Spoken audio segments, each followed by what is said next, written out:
भाइयों और बहनों, आज हम यहाँ किस लिए आए हैं वो तो आप सभी जानते ही हैं। जी हाँ, हमारे गांव के हर घर की अर्थव्यवस्था दूध पर निर्भर है। जैसा दूध वैसा दाम, अच्छा दूध अच्छे दाम।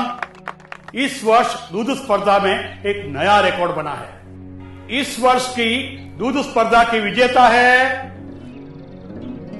चुनीलाल की चमक छल्लो। चमक छल्लो, चमक छल्लो, चमक छल्लो। आजा आजा आजा। धन्यवाद, बहुत बहुत धन्यवाद। अरे सब चौंक क्यों गए? मैं ही बोल रही हूं। माफ कीजिए, मैं ये अवार्ड नहीं ले सकती।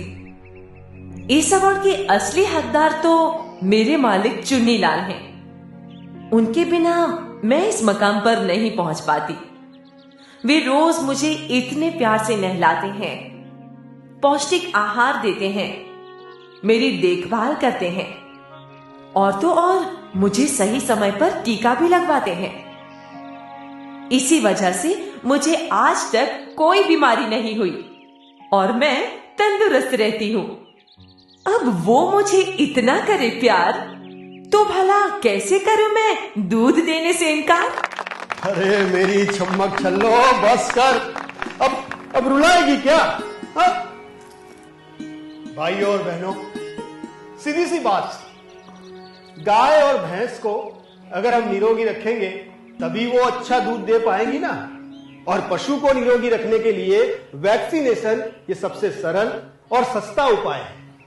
और अब तो हर छोटे मोटे गांव, शहर और कस्बे में ये वैक्सीनेशन कैंप होते हैं। सरपंच साहब भी हमारे गांव में हर साल 2 बार ये कैंप लगाने वाले हैं। मैंने टीकाकरण में भाग नहीं लिया क्योंकि मैंने सुना था टीकाकरण से पशुधन कुछ दिनों के लिए दूध देना बंद कर देते हैं। ये मेरी सबसे बड़ी भूल थी। मेरे पशुओं को एफएमडी है और उसी वजह से उनका दूध उत्पादन हमेशा के लिए अब कम हो चुका है। डॉक्टर साहब बताते थे कि शायद ये पशु अब कभी बच्चा पैदा नहीं कर पाएंगे और मुझे अफसोस जिंदगी भर रहेगा। वैसे तो आजकल ज्यादातर बीमारियों के लिए दवाइयां मार्केट में मिलती ही है, लेकिन रोग लगने के बाद ये टीके भी ज्यादा काम नहीं आते। रोग होने की संभावना के 1 महीने पहले ही हमें टीका लगवा देना चाहिए।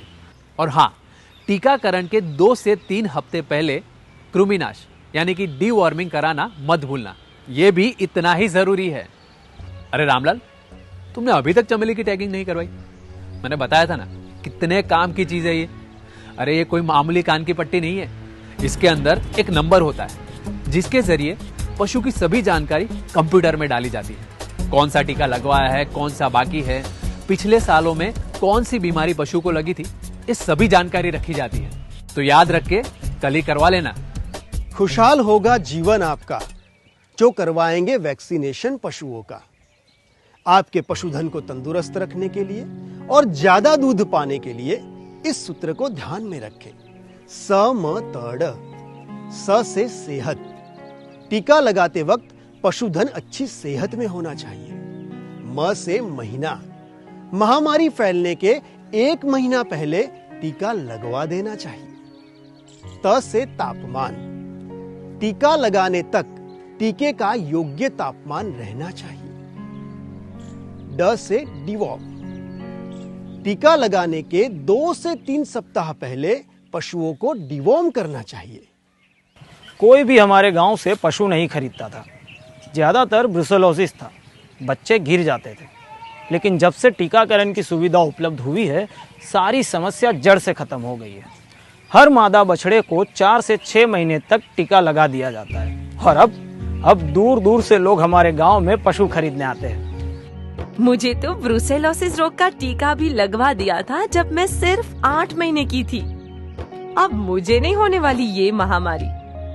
और हाँ, मेरी जैसी क्रॉस ब्रीड गाय को तो थैलेरियोसिस का टीका लगवाना भी बहुत जरूरी होता है। अब आई बात समझ में? लगवाएंगे ना टीका सही समय पे?